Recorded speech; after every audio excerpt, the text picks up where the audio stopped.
Breaking news, I told y'all what I've been telling y'all. So, hey, look, I'm cool like that. Two of the Browns players got two friends who got in contact with me.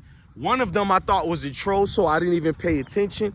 But one of them I do know. I can't get nobody in trouble. I'm a good dude. I'm going to keep my source protected. But his nephew hit me up. His uncle is on the team. I'm not going to tell you the position, but let's just say that position matters for any quarterback. That's all we're going to get into. And nephew telling me the locker room, it's not only Dillon they don't like, it's only one player in there that gets more respect than Shedeur, and that's Joe Flacco. Now, what they broke down was Joe Flacco actually talks to almost all the guys in the room. Joe Flacco, forget the fact that he's a proven leader. You all right? He's a proven leader. We know this about Joe Flacco. If anything I brought out about Joe Flacco is that man is a good insurance to have on any team. Let's just be real. 6'6", he has a cannon of an arm. He's not accurate all the time, but when he is accurate, man, he's deadly in the game, just sniper mode. But Joe Flacco was seen talking to Shedeur more than a lot of people, and we seen Joe Flacco on TV when he gave his reasoning as to why he likes Shedeur a lot, because he said there's never a chance when Shedeur walks by, he doesn't make Joe Flacco smile. I can tell Shedeur is a sponge, just absorbing everything from Flacco. Shedeur can't learn any goddamn thing from the old man who's still kind of a rookie, Kenny Pickett.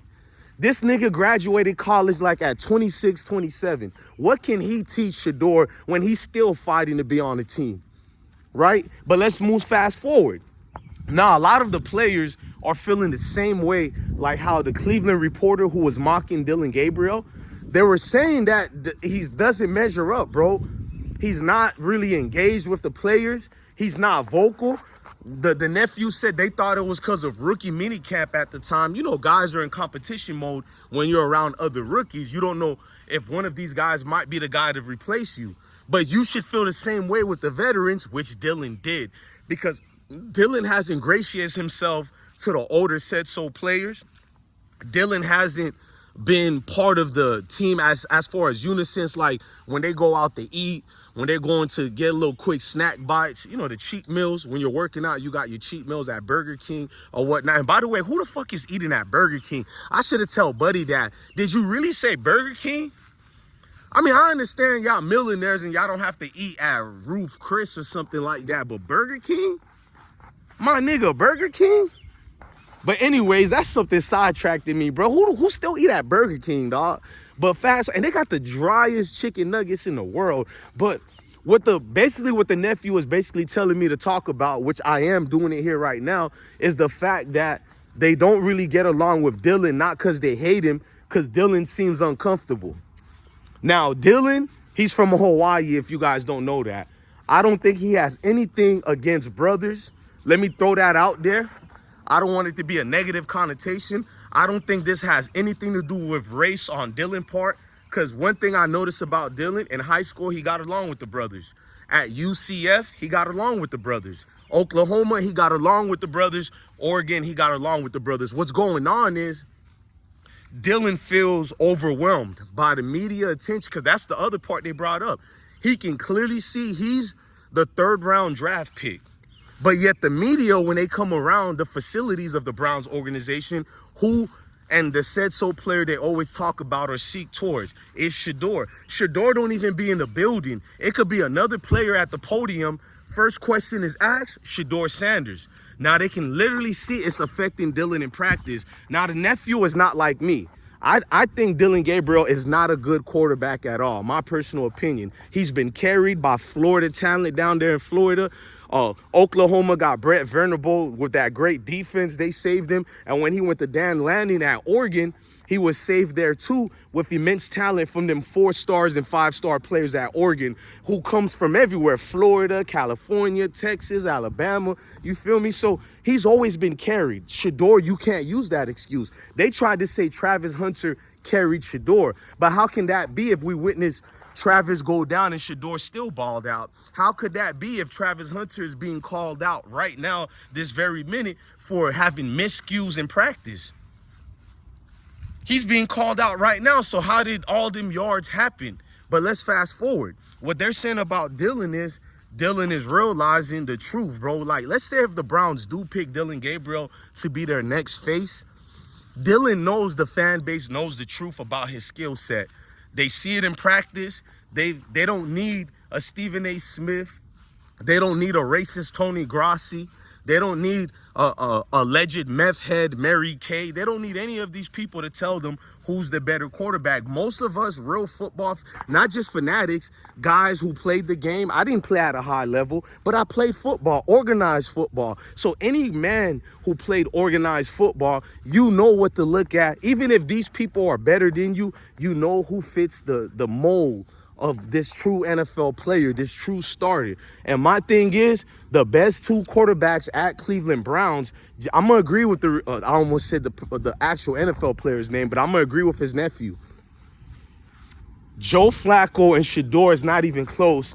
They're your main guys. I told you guys that already. The Cleveland Browns are facing a reality how more stories are going to come out and about them. If they cut Shedeur, it's going to be salacious articles about them. You know, I'm definitely going to call out the Cleveland Browns every single day if they try Shedeur like that. You know me already, but they don't want this type of negative feedback because this is the most interest they had in their organization in years. This is a chance for Jimmy Haslam to market the Browns as this proven organization on the up and up so he can get his money back and sell the organization. That's what you guys don't know. They can't have negative articles coming out right now, but I guarantee you in the next 2 years, wait for it as Jimmy Haslam is going to put up the Cleveland Browns for sale. You probably think I'm regurgitating garbage, but you wait for it. Just like they're shopping to trade Trevor Lawrence. I break these stories early. You're going to see it. Trevor Lawrence is getting traded, bro. But let's fast forward. So Dillon Gabriel is not comfortable or gracious with the other players around there. Normally with your wide receivers, you're supposed to be engaged, focused, do things like Shedeur. Because what they heard Shedeur is doing after practice, almost every practice that concludes and ends, and they've reached COB time, which is close of business time, Shedeur takes a receiver or two of them, and he stays for an extra 15 to 20 minutes after practice to get a better engagement with that said so receiver. That's what they're not going to tell you. You know the other day when Shedeur was 7 of 9? The day after that, Shedeur was what? 13 of 13 on Thursday. You didn't hear that anywhere. Shedeur was 13 of 13 on Thursday. Wednesday, he was 7 of 9. He's still being limited reps. But when they finally gave him almost the same reps as Flacco, Pickett, and your boy Dillon Gabriel, Shedeur excelled again. All these other quarterbacks have a problem with completing passes accurately. It's not that they suck. Joe Flacco is somewhat accurate through his experience. We can trust him more. But Kenny Pickett and Dillon Gabriel are god-awful. They're not accurate at all. This was the problem with Kenny Pickett in the NFL level. In fact, that was his problem in college too. Although he had a lot of yards, but let's not forget, he had a lot of miscues. Look, just because a quarterback got low amounts of interceptions don't mean they're good. People never count the miscues. The low percentage of completion averages. Why people don't really try to count those, right? Missed targets. We've seen that from Kenny Pickett at Pittsburgh University.